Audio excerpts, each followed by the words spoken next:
नमस्कार दोस्तों, हमारे साहित्य निर्माता श्रृंखला के 11वें सत्र में आप सभी का स्वागत है, अभिनंदन है। दोस्तों, आज के सत्र में हम बात करने वाले हैं सुभद्रा कुमारी चौहान की। राष्ट्रीय सांस्कृतिक धारा में सुभद्रा कुमारी चौहान की अपनी एक विशिष्ट पहचान है और सबसे महत्वपूर्ण बात यह है कि वे ऐसा माना जाता है कि वे पहली राष्ट्रीय आंदोलन में भाग लेने वाली महिला है जिन्होंने न केवल राष्ट्रीय आंदोलन में महत्वपूर्ण भूमिका निभाई बल्कि साथ ही साथ राष्ट्रीयता से ओतप्रोत काव्यों का भी काव्य का सृजन भी किया और वो काव्य राष्ट्रीय आंदोलन में अखंड प्रेरणा का स्रोत भी बना। ये बात भी हमें ध्यान में रखनी है। तो चलिए शुरू करते हैं आज का सत्र।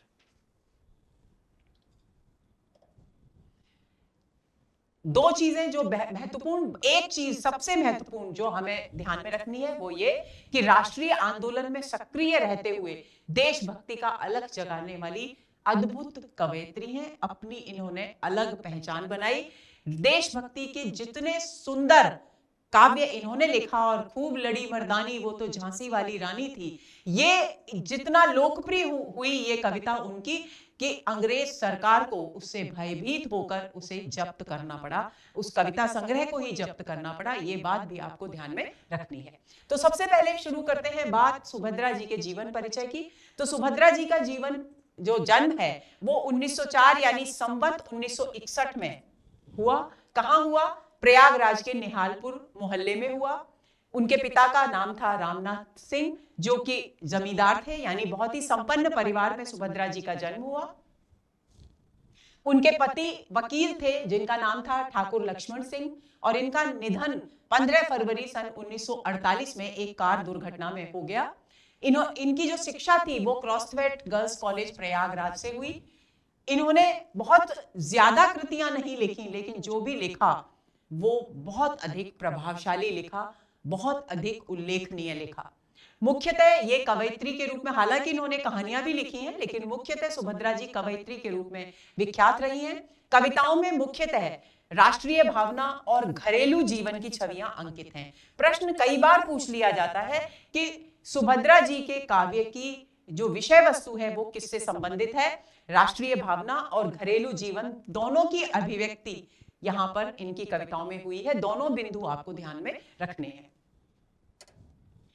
इनके 3 कविता संग्रह प्रकाशित हुए हैं, त्रिधारा, मुकुल और नक्षत्र। जलियांवाला बाग, झांसी की रानी, झंडे की इज्जत में और स्वदेश के प्रति इनकी महत्वपूर्ण कृतियां हैं। अब बात आती है इनके कहानी संग्रहों की। बिखरे मोती इनका एक कहानी संग्रह जो 1932 में प्रकाशित हुआ। उन्मादिनी का प्रकाशन हुआ 1934 में और सीधे साधे चित्र 1947 में प्रकाशित हुआ। इन्होंने बाल साहित्य की भी रचना की जिसमें झांसी की रानी, कदम्ब का पेड़ और सभा का खेल इनकी प्रमुख कृतियां हैं। इनकी पुत्री सुधा चौहान ने मिला तेज से तेज के नाम से इनकी जीवनी लिखी जिसमें उन्होंने अपनी माता सुभद्रा जी और पिता लक्ष्मण सिंह जी के जीवन को प्रस्तुत किया और ये हंस प्रकाशन प्रयागराज से प्रकाशित हुई। बहुत ही महत्वपूर्ण बिंदु है, आपको ध्यान में रखना है। अब कुछ एक महत्वपूर्ण तथ्य हैं जो हमें सुभद्रा जी के विषय में ज्ञात होने ही चाहिए। सबसे पहली बात कि सुभद्रा जी की पहली जो काव्य कृति थी वो 15 वर्ष की आयु में सामने आई, यानी सबसे पहली रचना उन्होंने 15 वर्ष की आयु में की। क्रॉसवेट गर्ल्स कॉलेज में महादेवी वर्मा, जिन्हें हम छायावाद की महत्वपूर्ण कवयित्री के रूप में जानते हैं, वे उनकी जूनियर थी, यानी उनसे छोटी कक्षा में पढ़ती थी। और हॉस्टल में जहां वे प्रयागराज में क्रॉसवेट गर्ल्स कॉलेज में रहती थी वहां एक ही कमरे में रहा करती थी सुभद्रा जी और महादेवी वर्मा। और महादेवी वर्मा की काव्य प्रतिभा को उजागर करने में, उसे सामने लाने में बहुत ही महत्वपूर्ण भूमिका रही सुभद्रा जी की। महादेवी वर्मा प्रारंभ से ही, वे भी बचपन से लिखा करती थी, लेकिन उन्होंने कभी अपनी कविताएं किसी दूसरे के सामने सुनाई नहीं थी, अभिव्यक्त नहीं की थी। सबसे पहले सुभद्रा जी ने ही पूरे हॉस्टल में ये ढिंडोरा पीटा था कि ये कविताएं लिखती हैं और उसके बाद उन्होंने विवश किया महादेवी जी को कि वे अपनी कविताएं सबके सामने सुनाएं। और यहीं से वास्तव में कहा जाए तो महादेवी वर्मा की काव्य यात्रा भी शुरू हुई। तो ये बात एक बहुत ही महत्वपूर्ण बिंदु है जो महादेवी वर्मा के जीवन से, साहित्यिक जीवन से भी संबंधित है और सुभद्रा जी के से भी। वे राष्ट्रीय आंदोलन में बराबर सक्रिय रहीं और कई बार जेल भी गईं। सुभद्रा जी मध्य प्रांत असेंबली की कांग्रेस सदस्य भी रही, यानी वो मध्य प्रांत असेंबली की कांग्रेस की सदस्य के रूप में भी उन्हें लोग जानते हैं। 1921 में जब महात्मा गांधी ने असहयोग आंदोलन शुरू किया तो वे उस आंदोलन से इतनी अधिक प्रभावित हुई कि उन्होंने अपनी शिक्षा बीच में ही छोड़ दी। वे असहयोग आंदोलन में भाग लेने वाली पहली महिला मानी जाती हैं, ऐसा उल्लेख मिलता है।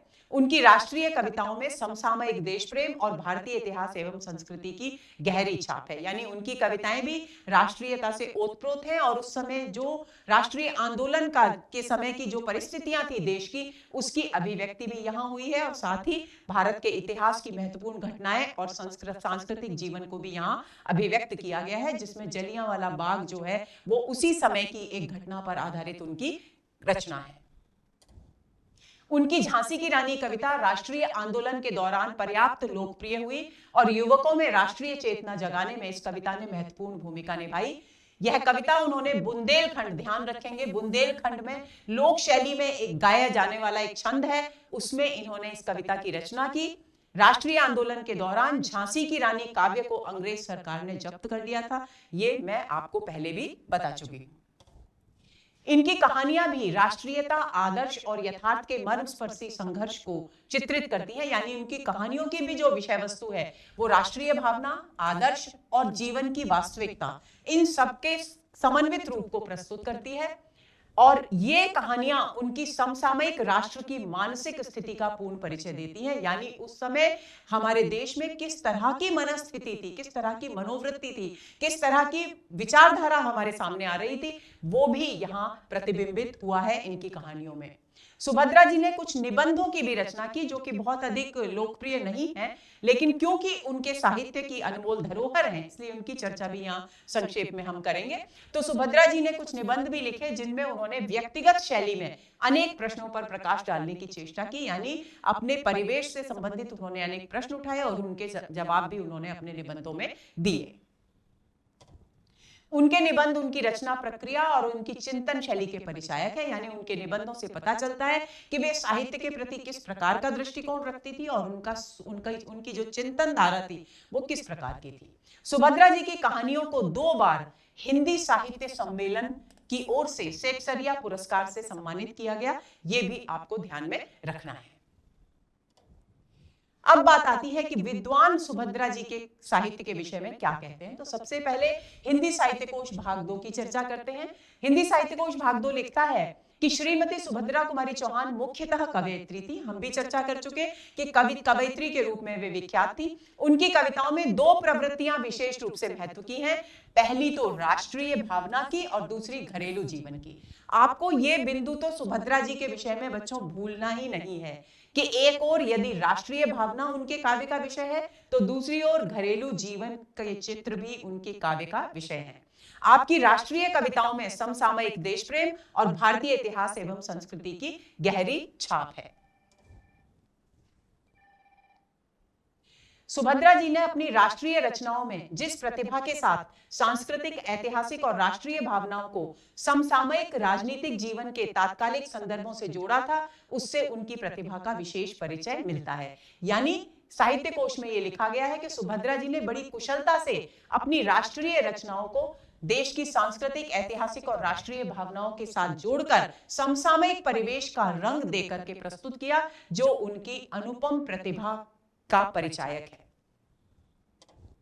सुभद्रा जी की काव्य शैली की विशेषता यह थी कि वे किसी भी जटिल से जटिल भाव को संपूर्ण सरलता के साथ रखती थी। भाव और अभिव्यक्ति दोनों को एक दूसरे में ऐसा पिरो कर रखती थी कि कहीं भी उनकी शैली में राष्ट्रीय भावना आरोप के समान नहीं लगती थी। कहने का तात्पर्य क्या है? कहने का तात्पर्य है कि विषय कितना भी जटिल क्यों न हो राष्ट्रीयता से संबंधित, लेकिन उसे सुभद्रा जी ने इतनी सरलता और सहजता के साथ प्रस्तुत किया कि कहीं भी ऐसा नहीं लगता कि राष्ट्रीय भावनाएं जबरन आरोपित की जा रही हैं काव्य पर, बल्कि ऐसा लगता है कि काव्य की एक एक पंक्ति में, एक एक शब्द में वो राष्ट्रीयता का भाव रचा बसा है।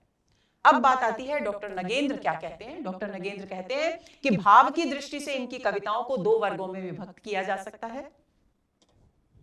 प्रथम वर्ग में राष्ट्र प्रेम की कविताएं रखी जा सकती हैं, जिसमें इन्होंने असहयोग या आजादी की लड़ाई में भाग लेने वाले वीरों को अपना विषय बनाया है।